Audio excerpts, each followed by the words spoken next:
Assalamualaikum warahmatullahi wabarakatuh. Baik, sempena situasi banjir ni banyak berlaku kelang kabut dan sebagainya, bantuan tak sampai. Okey, jadi kita kat sini nak kongsi beberapa tips lah. Bukan beberapa sebenarnya, satu je tips iaitu isyarat SOS. SOS. Bukan SOS kimball, bukan SOS CD ke, SOS adabi ke, tapi ni SOS ni adalah isyarat untuk kita yang berada dalam keadaan memerlukan bantuan.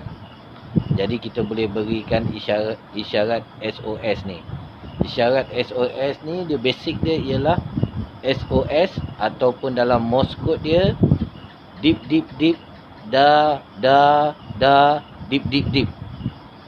Jadi isyarat Morse code ni ada ataupun SOS ni ada di dalam telefon kita. Okey. Contoh ni telefon Oppo ni jenis Oppo. Apa yang perlu kita buat ialah kita kena tekan butang power, butang kuasa ni yang untuk kita on off ni sebanyak 5 kali. 5 kali berturut-turut. 1 2 3 4 5. Okey, dia akan keluar emergency SOS. Okey, apa yang perlu kita buat sekarang ialah hanya tekan, kita ada dua pilihan kat sini, buzzer ataupun source flashlight. Ada nombor kecemasan untuk kita hubungi. Tapi seandainya kita nak cerita ni suasana seandainya tak ada line lah, berlaku banjir ke, kita sesat dalam hutan ke, tak ada line dan sebagainya, kita boleh gunakan, kita nak tumpu pada dua ni lah. Seandainya ada signal telefon, kita telefon lah untuk dapatkan bantuan. Kita telefon kawan ke, telefon siapa-siapa ke. Tapi seandainya line terputus akibat banjir ke apa ke, pemancar tidak dapat berfungsi, jadi kita tengok line telefon kita tak ada. Kita, apa yang perlu kita buat ialah sekali lagi kita tekan butang power ni.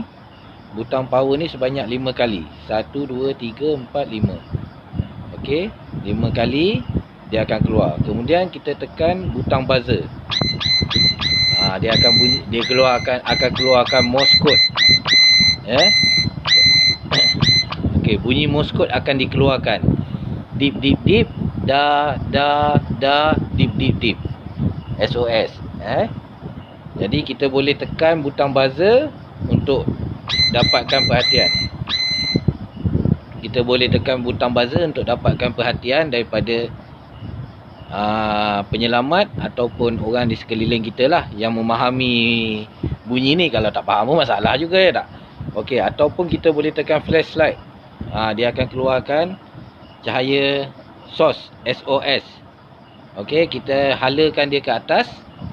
Biasanya untuk tinjauan udara lah, Seandainya ada pasukan tinjauan udara, jadi dia akan nampak kita punya flashlight ni. Dia akan tahulah ada seseorang yang memerlukan bantuan di kawasan flashlight tu. Okey, kita boleh halakan ke hadapan. Kalau kita nampak ada bot penyelamat ke, kita nampak ada orang lalu ke apa ke, kita ni. Tapi seandainya kita dalam keadaan tak tahu apa-apa, kita boleh hala dia ke atas sajalah. Jadi secara bila kita hala ke atas ni, cahaya dia akan menyeluruh. Kalau kita berada di lautan yang gelap ke apa ke, orang akan nampak lah. Orang datang daripada kanan, kiri, depan, belakang, orang akan nampak. Okey, jadi kita akan hala dia ke atas. Kalau datang daripada atas pun orang akan nampak. Okey, ataupun kita boleh buat dua-dua lah.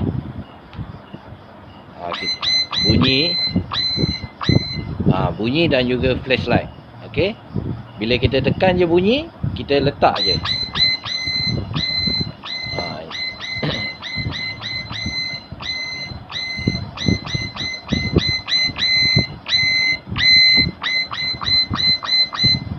Okey, seandainya kita ada Bluetooth, untuk kita kuatkan lagi kita punya bunyi ni, bolehlah kita gunakan Bluetooth kita. Ya, apabila kita bunyi tu,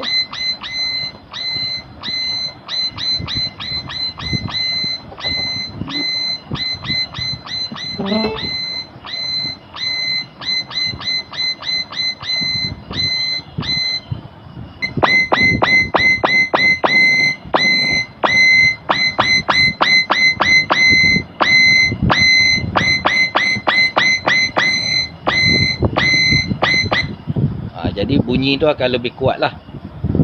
Jadi kalau kita ada Bluetooth, kita boleh sambungkan kepada Bluetooth dan bunyinya akan lebih kuat. Jadi harap ini boleh membantu. Okey, tips-tips ini boleh membantu. Seandainya anda berhadapan dengan kecemasan dan memerlukan bantuan, anda boleh hantar source signal ni. Usahalah, antara usaha yang boleh dibuat source signal ni supaya pasukan yang membantu kita boleh jumpa kita lah, sama ada melalui pendengaran ataupun mereka melihat cahaya kita tu lah. Ya, SOS, dip dip dip dip, da da da, dip dip dip. Itu sahaja perkongsian. Terima kasih. Assalamualaikum.